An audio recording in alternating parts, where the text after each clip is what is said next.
출애굽기 2장은 히브리 족속 중 이스라엘 족속 중 레위 지파 안에서 레위 지파에서 한 여인의 출산으로 시작됩니다. 한 여인의 출산으로 이야기가 시작됩니다. 여러분, 아기를 갖고 아기를 낳는다라는 거,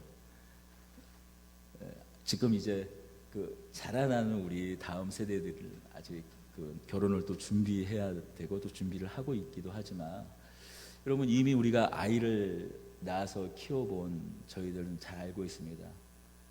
아기를 갖는다라는 것, 또 아이를 낳는다라는 것이 때론 힘들고 버겁기도 한 일이지만 얼마나 기대가 되는 일입니까?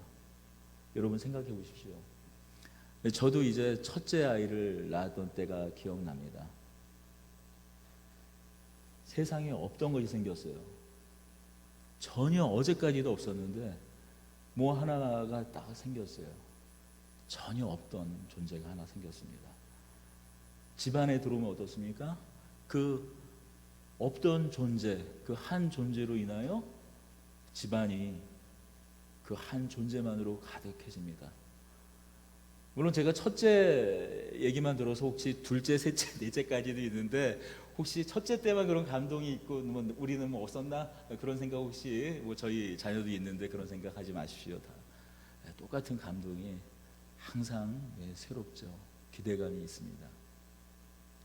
여러분, 하지만 어떤 기대감도 없는 오히려 불안한 마음으로 하루하루 시간을 보내고 그 뒤에 아이를 낳은 한 여인이 있었습니다.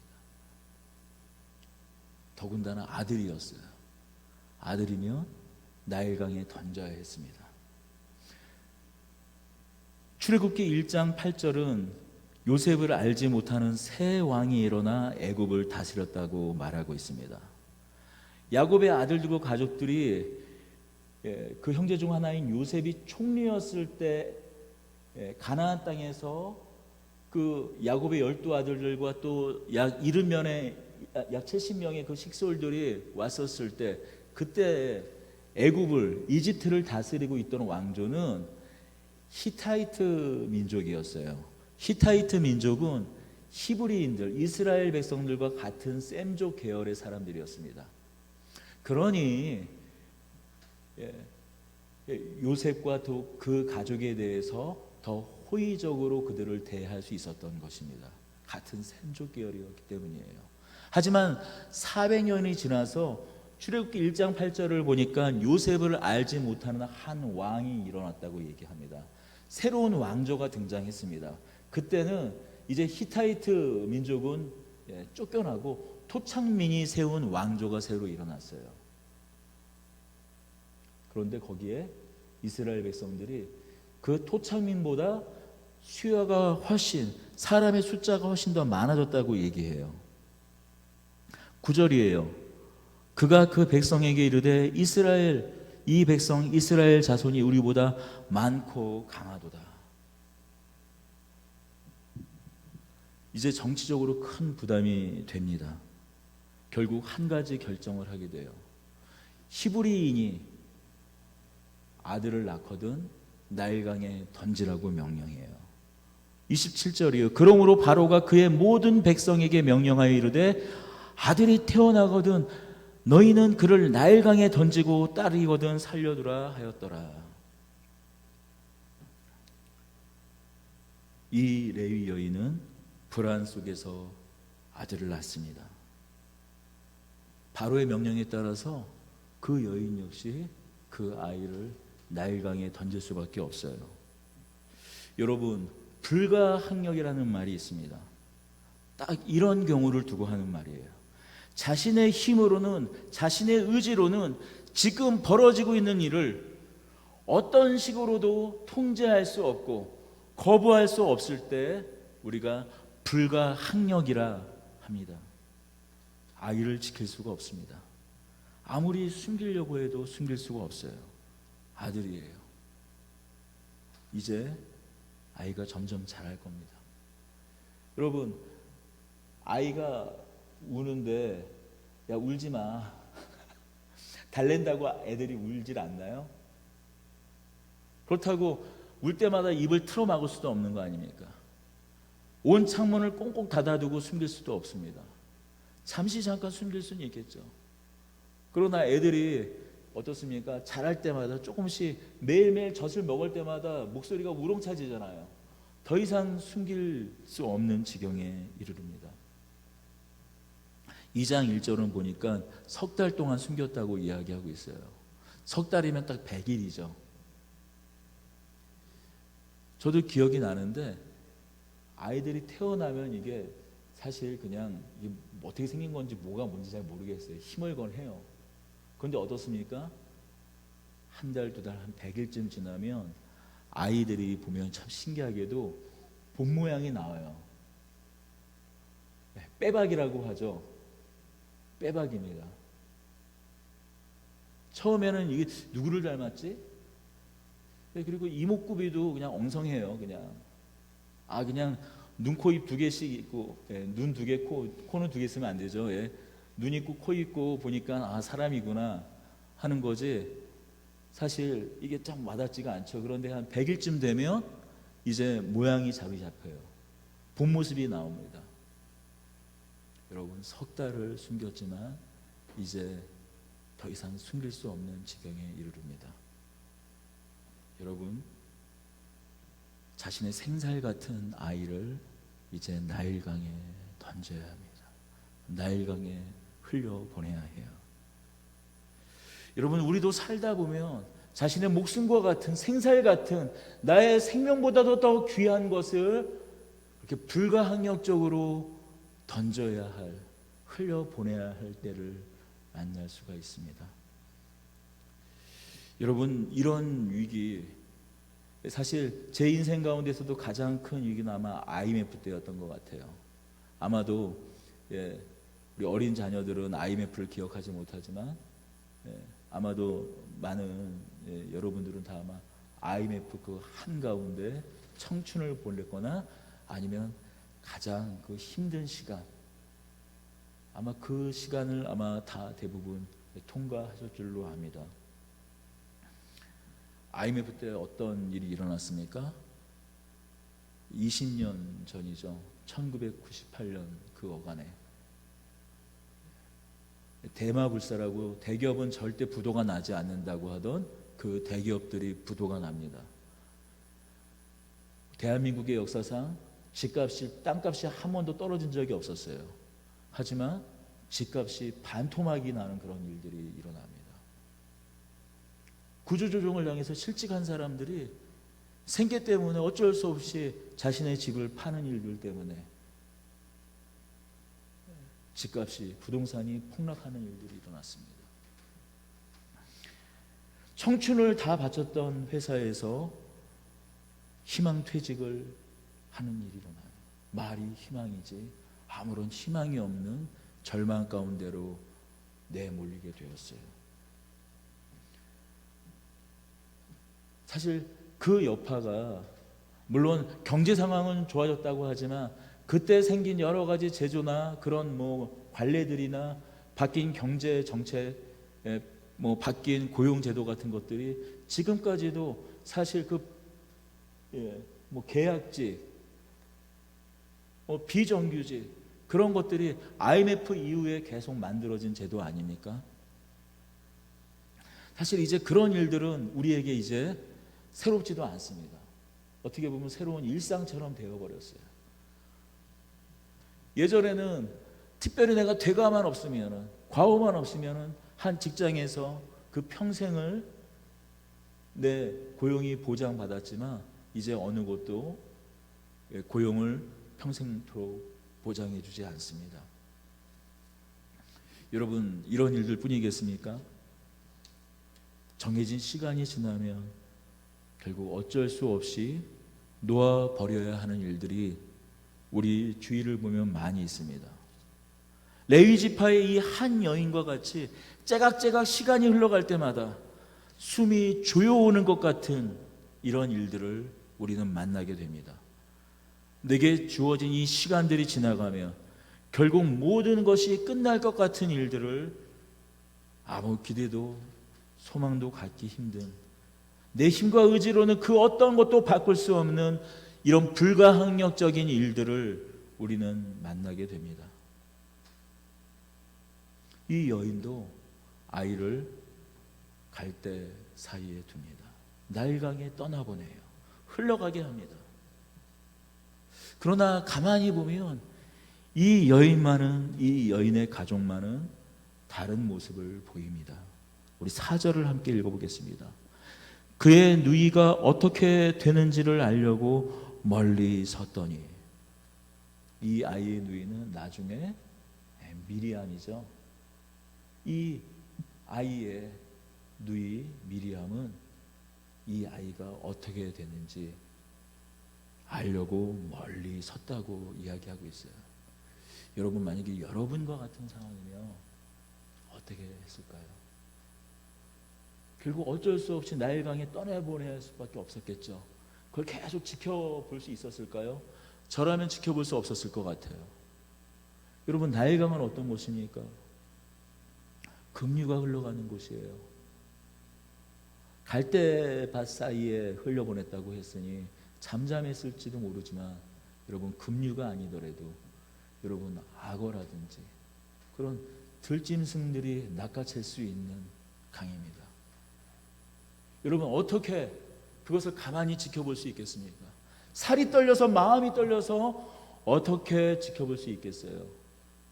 하지만 이 아이의 누이 미리암은, 이 누이는 어떻게 되는지 알려고 멀리서 지켜봤다고 이야기하고 있어요.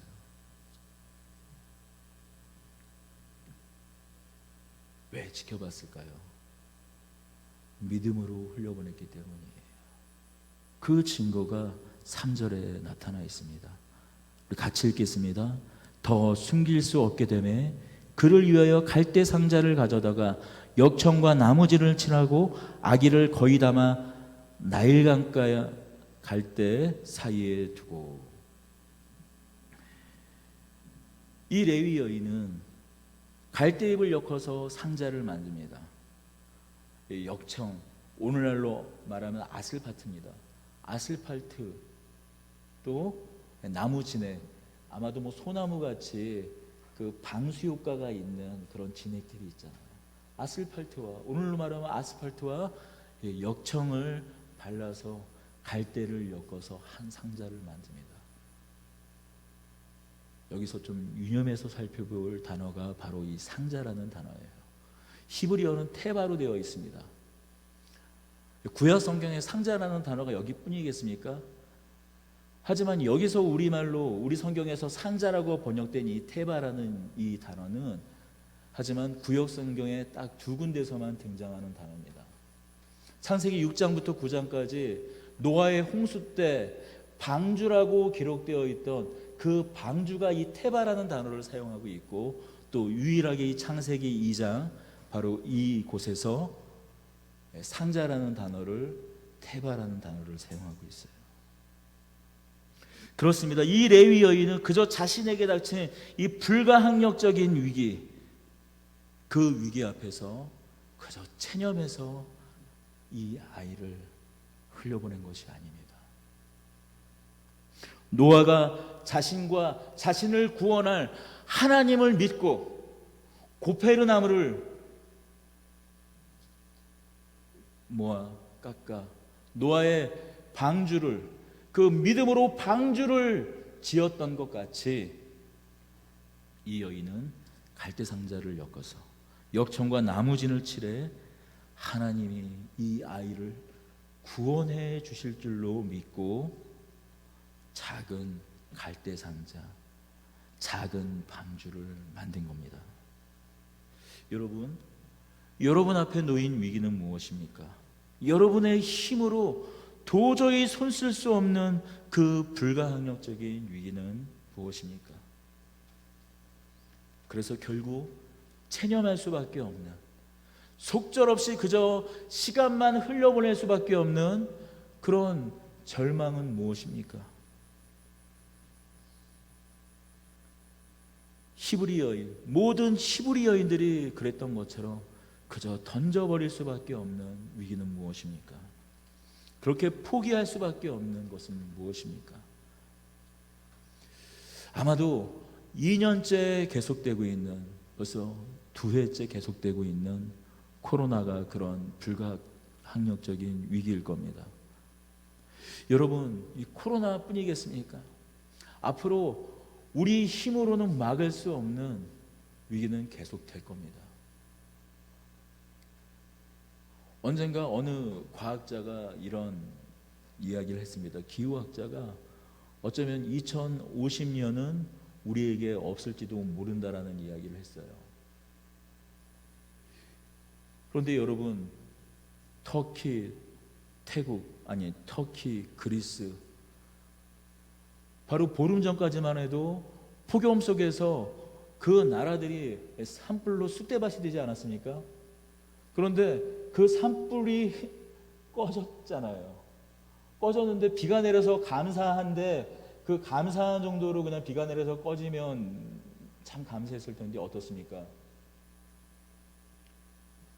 100년 이래, 기상관측 이래 최고의 수위의 그 폭우가 쏟아져서 또 터키 지방이 난리가 났어요.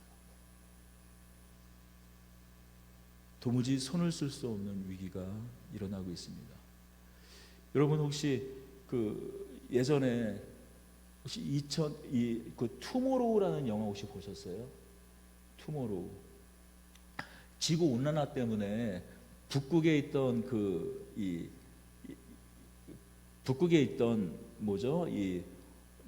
빙하가 전부 다 녹아버리면서 그것이 이 바다로 다 흘러와서 멕시코 난류가 이 순환을 하면서 지구의 대기 흐름을 갖다가 움직이는 어떤 엔진 역할을 해주는데, 그것들이 이제 다 내려오면서 멕시코 난류가 멈추자, 북극에 있던 그 제트 기류라든지 상층부에 있던 그 기류들을 보호하고 있던 공기층들이 전부 다 내려와서 이 북아메리카가 완전히 빙하기처럼 돌아가 버린 그런 이야기를 설정으로 한 영화잖아요.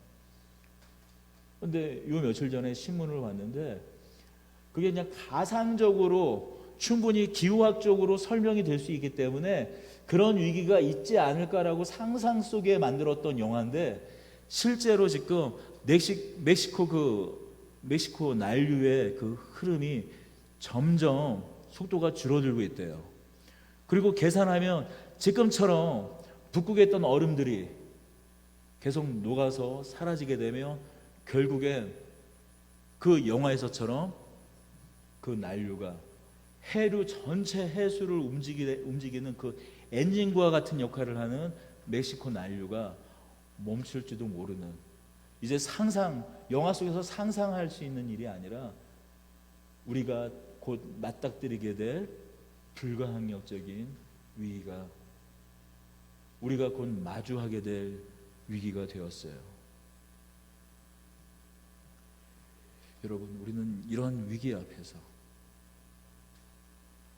기후변화뿐만이 아니라 우리 삶에 다가오는 그런 불가항력적인 위기 앞에서 우리는 도무지 어떻게 나아가야 할까요? 어떻게 살아가야 할까요? 지금 이 불가항력적인 위기를 맞고 있는 히브리 여인들과 같이 그저 포기해야 될까요? 그저 던져버려야 될까요? 하지만 이 레위 여인은 달랐어요. 구원하시는 하나님을 떠올렸습니다. 백주대낮에 자신의 아들을 떠나보내는, 던지는, 흘려보내는 다른 여인들의 그 마음은 어땠을까요? 여러분, 자신의 아들을, 살아있는 아이를 던지는 그 심정은 어땠을까요? 그냥 던지지만은 않았을 거예요. 하나님을 원망했을 것입니다. 아니요, 하나님을 저주했을 것이에요.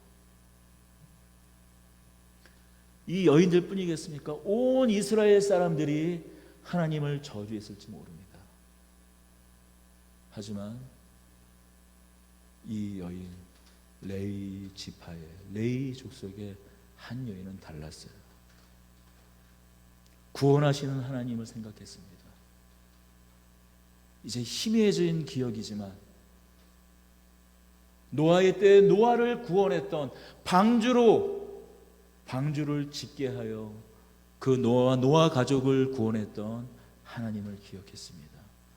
그리고 그 믿음으로 그 말씀을 기억하고 자신도 똑같이 갈대잎을 엮어 역청을 바르고 나무 진액을 바르고 작은 방주를 만듭니다.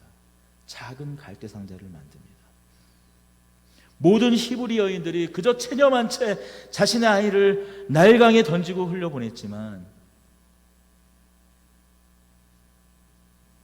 이 여인도 그렇게 어쩌면 똑같이 흘려보냈지만 분명히 다른 차이가 있었습니다. 바로 희미해져간 그 믿음을 붙잡고 그 아이를 하나님께 흘려보낸 겁니다. 이 아이를 나일강에 흘려보내는 건 그저 세찬 나일강, 죽을 수밖에 없는 강에 흘려보낸 것이 아닙니다. 믿음을 가지고 모든 것을 삼키는 그 나일강에 흘려보낸 것이 아니라 모든 것을 덮고 모든 것을 감싸며 모든 것을 살릴 수 있는 하나님의 손에 이 아이를 흘려보낸 겁니다. 똑같은 행동을 한 것인지 몰라도 그 여인은 믿음을 가지고 있었습니다.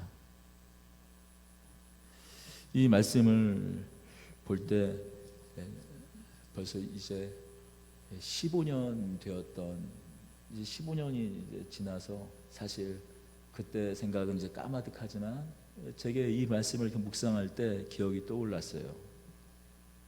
2016년입니다. 15년쯤 된 일이네요.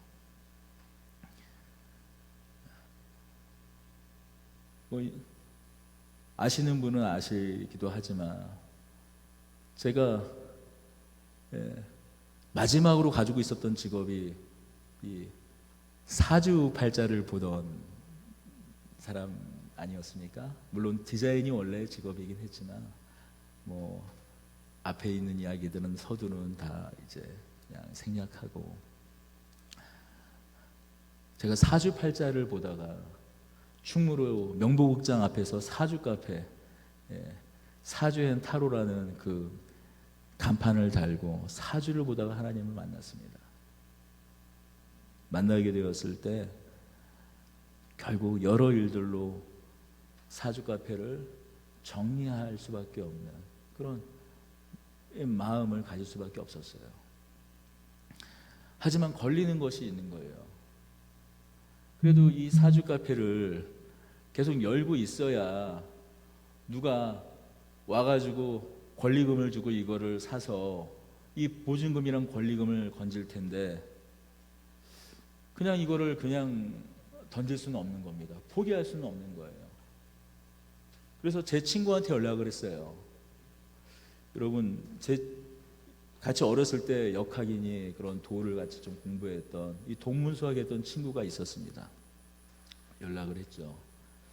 여차여차해서 내가 이 사주 카페를 정리를 하려고 그러는데 정리할 때까지 이 버는 이 수익은 다 네가 갖고 나중에 보증금이랑 권리금을 내가 좀 가질 수 있도록 네가 좀 운영을 해라. 그 사이는 뭐 버는 수익은 다 네가 가져라 하고 제 친구한테 부탁을 했죠. 그런데 가만히 이렇게 지나고 있는데 마음속에 이런 생각이 드는 거예요. 너는 하나님을 만났으니까 이제 카페를 그거를 하면 안 되고 네 친구는 그거 해도 되고 그런 생각이 드는 거예요. 아마도 이것이 성령님께서 하나님께서 주신 생각이었을 거예요. 그 마음이 떠나지를 않는 거예요. 그래서 친구에게 이야기를 했죠. 야, 솔직히 얘기할게. 내가 이제 이걸 다 버리는데 이런 생각이 들었다. 너한테 정말 미안한 얘기인데 뭐 너 나름대로 뭐 이게 시간이라든지 그런 여러 가지 것들을 다 접고 나를 도와주려고 그렇게 한 건 너무나 고마운데 내가 간판을 다 떼고 그냥 여기를 그냥 포기해야겠다. 친구도 이해를 해주더라고요. 그래서 사다리를 들고 네온으로 되어 있는 그 사주엔 타로라는 간판을 직접 떼고 빈 가게로 그냥 포기했었습니다. 당시 권리금이 2천만 원이었어요. 그러니까 15년, 16년 전이니까 당시 2천만 원이니까 지금 금액으로는 얼마쯤 될까요? 한 5천 정도 되겠네요. 물가 뭐 그런 걸 따져보면. 사실 그 보증금과 이 권리금이 그냥 뭐 여유돈이 있어가지고 했던 것이 아니라 그걸 대출을 받아가지고 그 가게를 차렸던 것이거든요. 그러니 보증금이랑 권리금을 제대로 받지 못하면 그것은 온전히 빚으로 남는 겁니다. 하지만 마음 가운데 하나님께서 원하시지 않으니까 마음의 감동에 따라 그냥 문을 닫았습니다. 물론 그렇게 포기한 것을 어떻게 이 한 여인, 한 레위인 여인의 이야기와 비교할 수 있겠습니까? 이 여인이 아기를 나일강에 흘려보낸 것은 아기를 삼키는 나일강에 흘려보낸 것이 아닌 줄로 믿습니다. 우리의 하나님께, 우리를 지키시는 하나님께, 그 하나님의 품 안에 그 하나님을 믿고 구원하신 하나님을 믿고 흘러보내신 걸로 저는 믿습니다. 하나님께 흘려보낼 때 어떻게 하나님께서 인도하시는지 이어서 5절, 6절에서 우리는 발견하게 됩니다. 5절과 6절 함께 읽어보겠습니다. 바로의 딸이 목욕하러 나일강으로 내려오고 시녀들은 나일강가를 거닐 때 그가 갈대 사이에 상자를 보고 시녀를 보내어 가져다가 열고 그 아기를 보니 아기가 우는지라 그가 그를 불쌍히 여겨 이르되 이는 히브리 사람의 아기로다.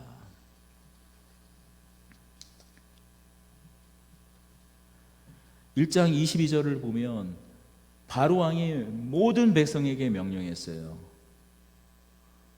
아들이 태어나거든 이스라엘 백성에게, 히브리 사람에게 아들이 태어나거든 너희는 그를 나일강에 던지고 딸이거든 살려두라 하였더라. 이 명령은 모든 애굽 사람이 지켜야 될 명령이었습니다. 바로 왕의 딸일지라도 이 명령을 어길 수는 없는 것입니다. 바로의 딸이 이 명령을 어기면 왕의 채통은 뭐가 되겠습니까? 더군다나 당시에는 자녀들이 많았어요. 왕이 부인을 열어뒀기 때문에 사실 배달은 다른 자녀들은, 형제들은 전부 다 정치적으로는 다 정적이었습니다. 어떻게든지 왕의 사랑을 더 차지하고 다른 이복 누이, 이복 형제들을 끌어내리려고 혈안이 되어 있는 것이 제국의 속성입니다. 그런데 이 공주는 왕이 그런 명령을 했음에도 불구하고 한 아기를 보고 불쌍히 여겼습니다. 이 여인을 그냥 딱 보고도 히브리 아이인 줄 알 수 있었어요. 6절입니다. 열고 그 아이를 보니 아기가 우는지라 그가 불쌍히 여겨 이르되 이는 히브리 사람의 아기로다. 불쌍히 여길 수 있죠. 얼마든지 불쌍히 여길 수 있어요. 하지만 자신의 정치적인 그 권리 앞에서는 누구나 자신이 아무리 선한 마음을 갖고 있더라도 그것을 그저 흘려보낼 수밖에 없는 것입니다. 그냥 바라만 볼 수밖에 없는 거예요. 여러분, 요즘에 이렇게 재판들을 보면은 얼마나 어처구니 없는 일들이 많이 일어납니까? 자신의 가족의 이익을 지키기 위해서 여러분 자신이 본 것도 보지 않았다고 하고 안 본 것도 보았다고 증언하는 것이 여러분 우리 삶에서 우리가 살아가면서 목도하는 현실 아닙니까? 여러분 지금도 그런데 여러분 당시에 그때는 어땠을까요? 이 3,500년 전 그때는 어땠을까요, 여러분? 더구나 살아있는 신과 같은 바로 왕의 명령입니다. 그 딸일지라도 그 명령을 어길 수는 없는 거예요. 긍휼한 마음이 생기죠. 불쌍한 마음이 생기죠.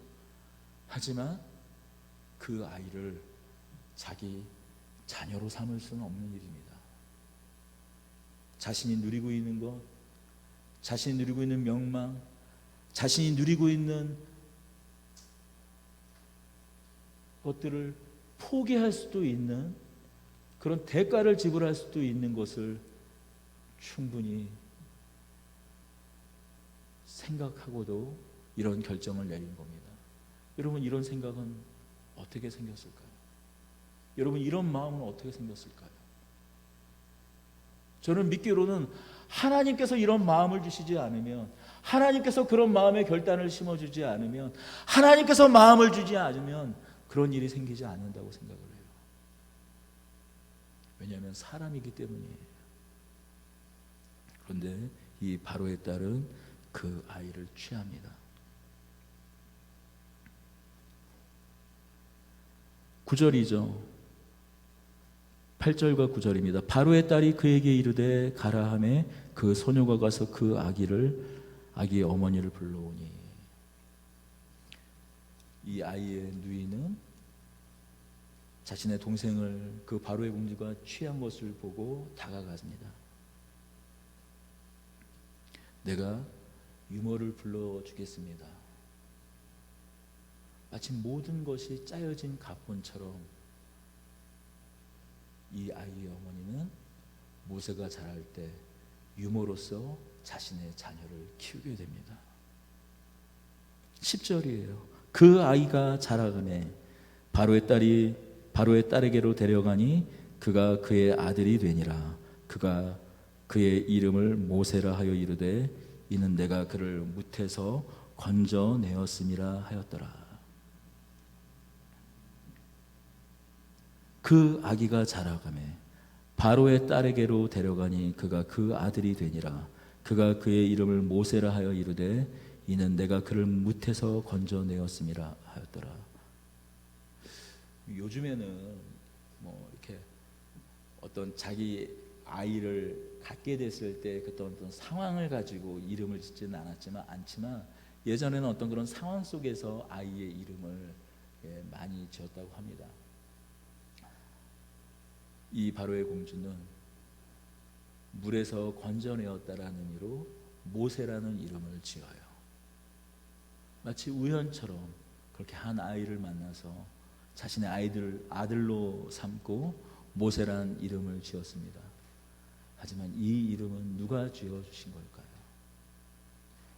이 여인이 그 모세 이 아이를 건진 것입니까?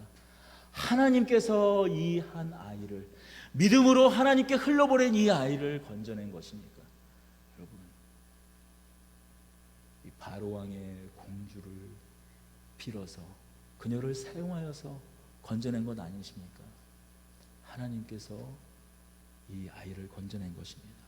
불가항력적인 위기 앞에서 믿음으로 하나님께 그 아이를 흘려보냈던 이 여인의 믿음을 외면하지 않으시고 한 아이를 하나님께서 물에서 건져내셨을 뿐만이 아니라 한 민족을 건져내신 겁니다.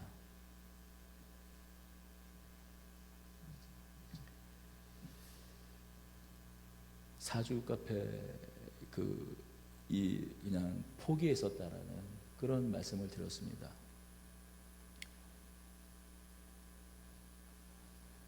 간판을 떼고 안에 집기는 여전히 있었어요. 그냥 뭐 권리금은 포기하고 그냥 이게 부동산에서 저는 그냥 일반 카페로 뭐 나갈 수도 있겠거니 하고 뭐 그럼 어쨌든 간에 뭐 보증금은 건질 거 아니에요. 사주 카페를라는 그 네온, 지금 뭐 LED로 간판을 많이 합니다만 예전에는 그 네온 사인 간판이었는데 그걸 떼고 나서 하루 이틀을 기다리는데 이게 사려는 사람이 나타나지 않는 거예요. 하루 이틀 1년이 지나갔습니다. 보증금대로 다 까먹고 마지막에 이 건물주가 전화를 하더라고요. 전화해서 카페로도 이제 내놓지 않고 그냥 이제 사무실로 내놓으려고 그러니까 원상복구를 하라고 이야기를 하는 겁니다. 이 철거업체가 있지 않습니까? 철거업체에 전화를 해보니까 원상복구 비용만 200만 원이 나가더라고요. 보증금 다 까먹고 권리금도 다 이제 다 뭐 포기하고 이제 저는 이 철거 비용이 그렇게 많이 나가는 줄 몰랐어요. 200만 원을 들여서 깨끗하게 원상복구를 하고 그곳에서 나올 수 있었습니다. 네. 얼마나 낙심이 되겠습니까? 뭐 권리금까지도 그런데 그 1년 그 시간이 그 앞에 지나갈 때마다 마음 한켠이 어떻겠어요? 하나님 믿음으로 그래도 이렇게 내놨는데 권리금은 그렇다고 치고 보증금이라도 조금 건지게, 보증금이라도 좀 건지게 좀 도와주시면 좋을 텐데 그런 마음이 생기지 않겠습니까? 네, 아니요. 보증금 다 까먹고 권리금 다 까먹고 이런 한 푼 못 건지고, 아니 200만 원 들여서 원상복구 하고 나왔어요. 그래서 제가 이 건물이나 이 주위의 그 상가에서 보면 원상복구하고 나가는 가게들을 보면 그 마음이 어떤 건지 알아요.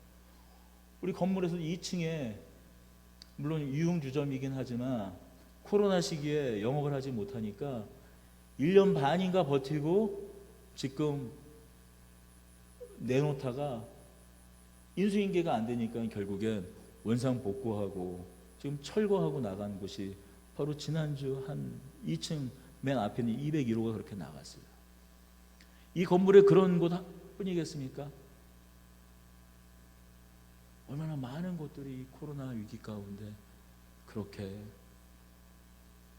자신의 삶, 자신의 인생, 자신의 터전을 그렇게 흘려보내고 포기합니까?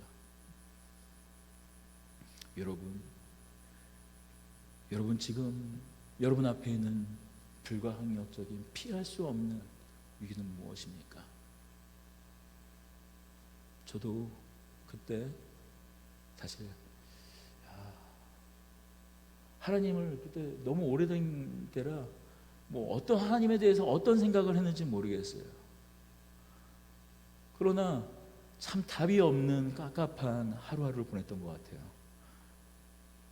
아니 그 200만 원도 어떻게 만들었냐면 돈이 없으니까 카드로 돈을 빌려가지고 그 200만 원을 만들어서 철거를 할 수밖에 없는 그런 지경이었으니까 그 마음이 어떻겠어요? 근데 놀라운 일이 있었습니다. 아니 일을 이렇게 끊은 지 오래됐었는데, 디자인 일을 끊은 지가 오래됐었는데 연락이 한 군데 두 군데 오는 거예요. 연락이 한 군데 두 군데.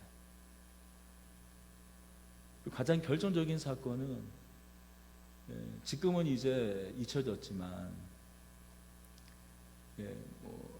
한 연예인이죠. 연예인이 일본에 다이어트 비디오를 만드는데 그것이 그냥 한 1000여 개 정도 나가면 잘 팔릴 거라고 생각했는데 그것이 20만 개가 난 거예요. 팔린 거예요. 한 1년 반, 2년 어간의 시간을 통해서 20만 개가 팔렸습니다. 그런데 그거를 저희가 디자인을 한 거예요. 짧은 한 1년, 2년 시간 동안. 그러니 그때 번 그 돈으로 나중에 신대원에 들어가서 3학년 졸업할 때까지, 그 무렵까지 사실 공부를 할 수가 있었어요. 여러분, 그때 저는 믿음에 대한 중요한 원리 한 가지를 발견했습니다. 하나님을 믿고 신뢰하고 하나님께 흘려보낼 때, 그저 체념하는 것이 아니라 믿음으로 하나님께 흘려보낼 때 하나님께서 건져내신다. 그 어떤 위기 앞에서도 하나님은 반드시 건져내신다. 그것이 제가 하나님을 향한, 하나님께 향한 그 믿음의 시작이 되었습니다. 하나님을 신뢰할 수 있는 그 믿음의 시작이 되었습니다. 여러분, 때로는 어쩔 때는 이와 같이 모든 히브리인들이, 모든 이스라엘 백성들이 그랬던 것 같이 이 믿음마저도 작동되지 않을 때가 있습니다. 하나님을 향한 그 믿음이 작동되지 않을 때가 있어요. 그래서 포기하고 싶을 때가 있어요. 아니, 포기할 때가 있습니다. 그러나 여러분, 그때야말로 우리 믿음을 작동시켜야 할 때입니다. 우리를 구원하시는 하나님을 기억해야 할 때입니다. 세상의 모든 사람들이 하나님을 잊어버렸을지라도, 이스라엘 백성들마저도, 그 히브리 사람들마저도 모두 다 하나님을 잊어버리고, 아니 잊어버릴 뿐만이 아니라 하나님을 오히려 원망할 그때에 그 믿음을 작동시켜서 하나님을 기억하고 하나님께 자신의 생명을 흘려보냈던 그 요괴백 같은 그 믿음을 우리 안에서 회복시켜야 할지 모릅니다. 어쩌면 그러한 믿음은 오히려 이러한 코로나 시기와 같은 불가항력적인 위기 때 우리가 오히려 붙잡고 믿고 확신하고 바라봐야 할 믿음이라고 믿습니다.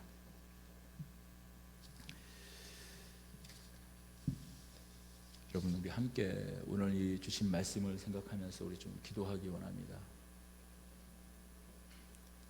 사실 우리가 믿음을 갖는다고 하면서도 사실 우리의 믿음이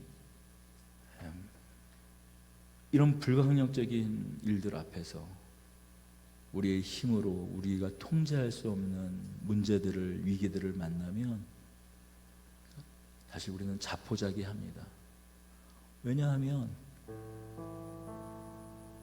너무나 뻔하게 결정되어지고 논리적으로 이러이러하면 이렇게 될 수밖에 없는 너무나 명확관야한 그런 결론들이 우리가 살면서 경험하는 그런 그 경험을 통해서 결국 결론되는 일들을 우리는 너무나 뻔히 알기 때문이에요.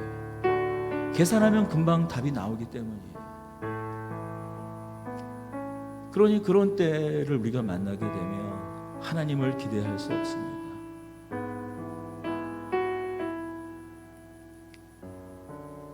그러니 이 성경 세계에 있는 이야기들은 그냥 이야기일 뿐이지 이것이 내 인생에서도 작동되어지고 내 인생에서도 풀어지고 내 인생에서도 기대할 수 있는가, 우리는 믿음을 갖지 못합니다. 소망을 갖지 못합니다. 그러나 여러분, 내가 경험하지 못했다고 여러분 없는 일이 아닙니다. 여러분, 많은 믿음의 사람들이 이 아이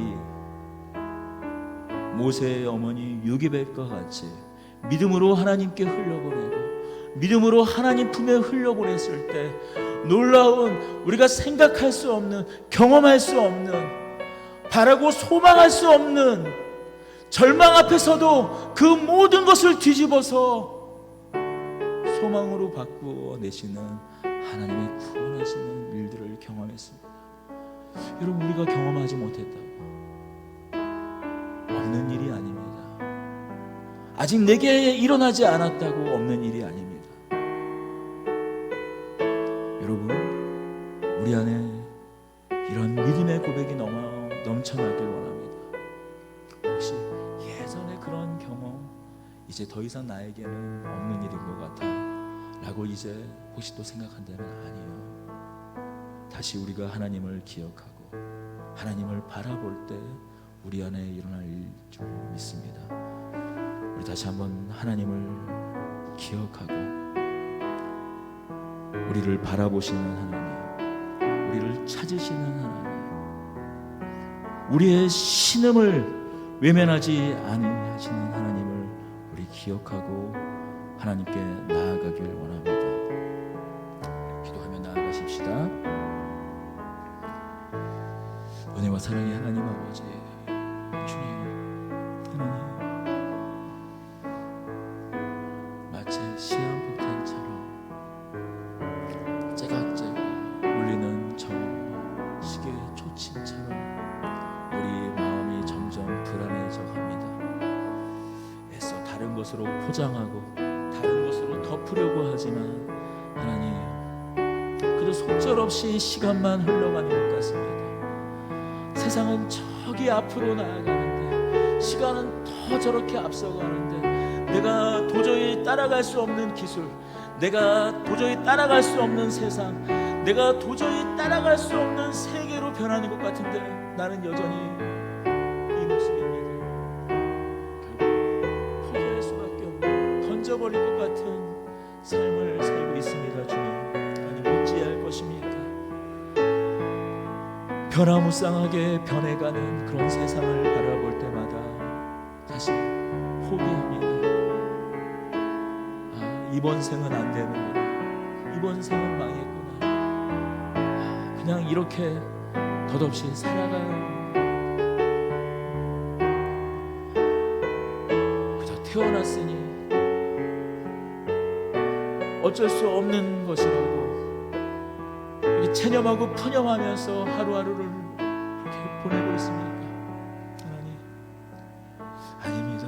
주님, 하나님께서 내미시는 구원의 손길은, 하나님께서 덮으시는 하나님의 그 은혜의 옷자락은, 하나님께서 지나가시면서 바라보시는 하나님의 시선, 하나님의 눈은, 우리를 바라보는 그 눈은 하나님 한 번도 우리를 포기하지 않으셨습니다. 한 번도 우리를 외면하지 않으셨습니다. 이 세상을 창조하시기 전에 우리를 먼저 사랑하셨고, 우리를 먼저 생각하셨고, 우리를 먼저 사랑하셔서 끝내 우리를 구원하신 하나님이신 줄을 믿습니다. 하나님, 그 구원하심 앞에 우리의 마음을 주님 내려놓습니다. 주님, 하나님, 그 하나님 앞에 우리가 무엇을 두려워하고 있습니까? 무엇을 염려하고 있습니까? 주님 안에 소망을 갖는 저희들 되게 하여 주시옵소서. 주님 앞에 산 소망을 갖는 저희들 되게 하여 주시옵소서. 지금 오늘 나의 모습으로 지레 겁을 먹고 지레 포기하고 지레 낙심하고 우울해하는 저희들이 아니라 주님 안에 소망을 갖는 저희들 될 수 있도록 주님 은혜 베풀어 주시옵소서. 주님의 그 영원하신 시간에 우리를 내어 맡기고 우리 인생을 흘려보내는, 믿음으로 흘려보낼 때 다만 체념하며 흘려보내는 것이 아니라 분명한 믿음을 가지고 흘려보내는 저희들 될 수 있도록 주님 우리와 함께 하여 주시고 우리에게 그 믿음 지킬 수 있도록 주님 은혜 베풀어 주시옵소서. 많은 그 우리 믿음의 선배들의 고백이 오늘 우리의 고백, 우리의 경험 될 수 있도록 주님 우리 붙잡아 주시고 은혜 베풀어 주시옵소서.